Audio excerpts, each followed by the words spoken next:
সুপ্রিয় দর্শক শ্রোতা, আসসালামু আলাইকুম। আমার শিক্ষালয় ইউটিউব চ্যানেলে সকলকে আন্তরিক শুভেচ্ছা ও স্বাগতম।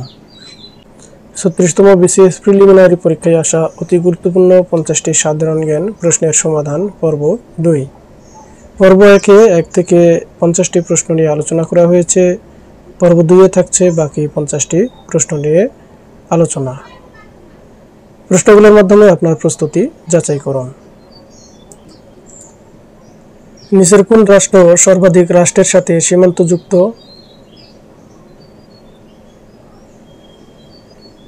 চীন। জাতিসংঘ উন্নয়ন কর্মসূচি ইউএনডিপি এর শীর্ষ পদটি কি? প্রশাসক। জলবায়ু পরিবর্তন মোকাবেলায় গ্রিন ক্লাইমেট ফান্ড বিশ্বের দরিদ্র দেশগুলোর জন্য কি পরিমাণ অর্থ মঞ্জুর করেছে?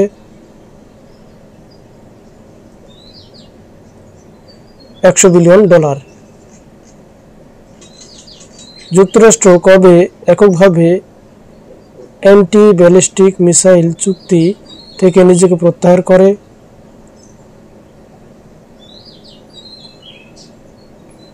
জুন 2002। আরব লীগ প্রতিষ্ঠা পায় 1945 সালে। ইয়াল্টা কনফারেন্স এর একটি লক্ষ্য ছিল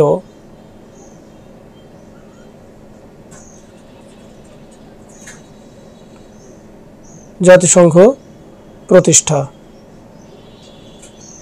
বর্তমানে নেম এর সদস্য সংখ্যা 120টি। ওয়ার অ্যান্ড পিচ উপন্যাসের রচয়িতা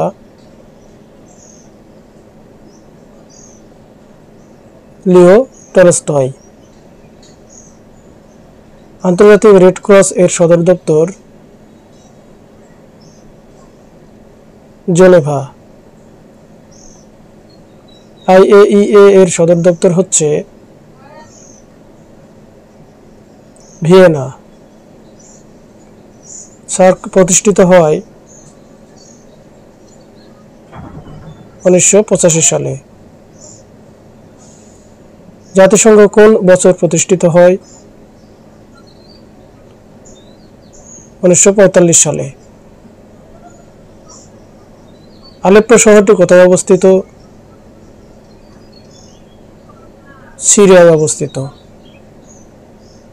মাদার তেরেসা কোন দেশে জন্মগ্রহণ করেন? মেসিডোনিয়া। বাংলাদেশ কখন থেকে বয়স্ক ভাতা চালু হয়? 1998 সালে। বাংলাদেশের সাথে ভারতের সীমানা কত?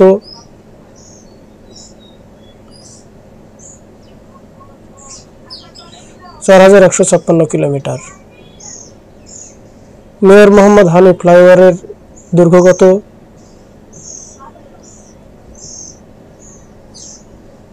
11.8 কিলোমিটার।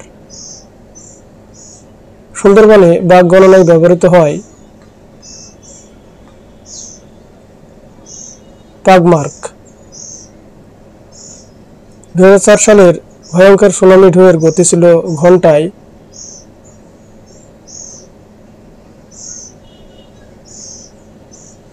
700 থেকে 800 কিলোমিটার। ফিশারিজ ট্রেনিং ইনস্টিটিউট কোথায় অবস্থিত? চাঁদপুরে অবস্থিত। সমুদ্রপৃষ্ঠ 45 সেন্টিমিটার বৃদ্ধি পেলে 2050 সাল নাগাদ বাংলাদেশে ক্লাইমেট রিফিউজি হবে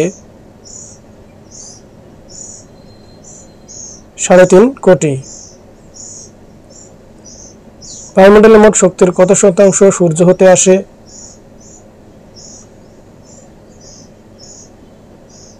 99.7%। বিশ্বব্যাংক অনুযায়ী ভবিষ্যতের জলবায়ু পরিবর্তনের ক্ষতিকর প্রভাব মোকাবেলায় বিশ্ব সাহায্যের কত শতাংশ বাংলাদেশকে প্রদান করবে? 30%। দুর্যোগ ব্যবস্থাপনা নীতিমালা 2015 কবে জারি হয়েছে? 19 জানুয়ারি। সুনামির কারণ হলো সমুদ্রের তলদেশে ভূমিকম্পন। যেসব অণুজীব রোগ সৃষ্টি করে তাদের বলা হয় প্যাথোজেনিক। শিশুর মনস্তাত্ত্বিক চাহিদা পূরণে নিচের কোনটি জরুরি? উল্লেখিত সবকটি।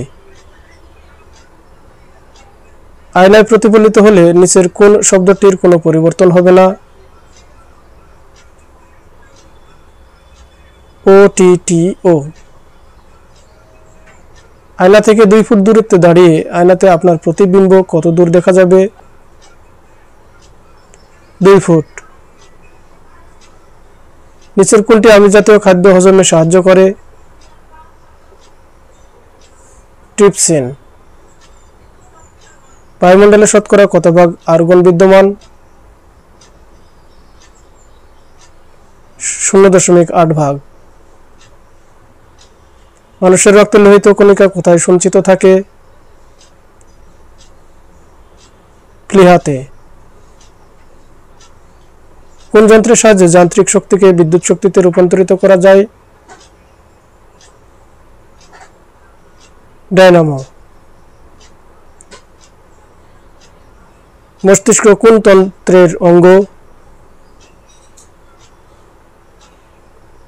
স্নায়ুতন্ত্রের অঙ্গ। ভাইরাসজনিত নয় কোনটি? নিউমোনিয়া।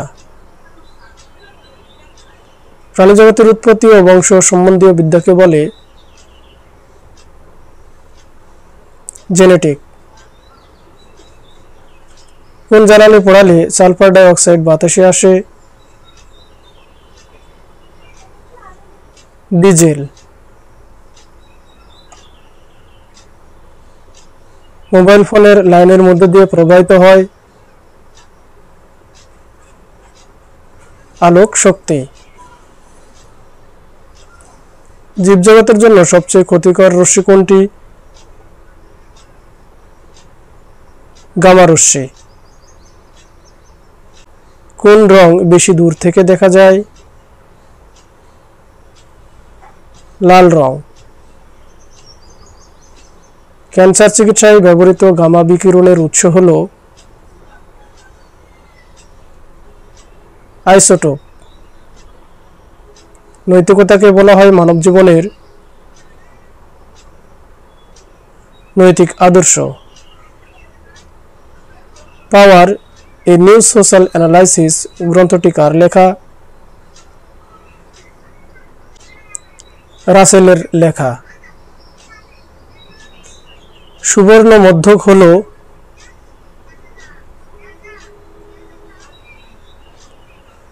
দুটি চরমপন্থার মধ্যবর্তী পন্থা। নৈতিক আচরণবিধি কোড অফ এথিক্স বলতে বোঝায়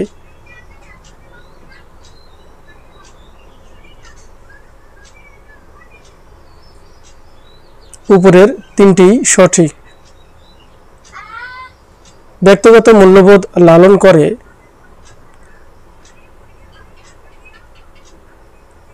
সামাজিক মূল্যবোধকে।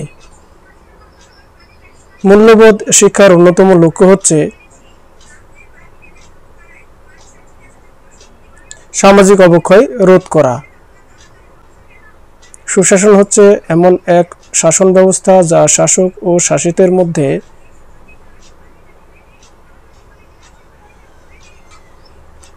আস্থার সম্পর্ক গড়ে তোলে। সুশাসনের পূর্বশর্ত হচ্ছে অর্থনৈতিক ও সামাজিক উন্নয়ন। একজন জনপ্রশাসকের মৌলিক মূল্যবোধ হল জনকল্যাণ। সুশাসনের পথে অন্তরায় স্বজনপ্রীতি।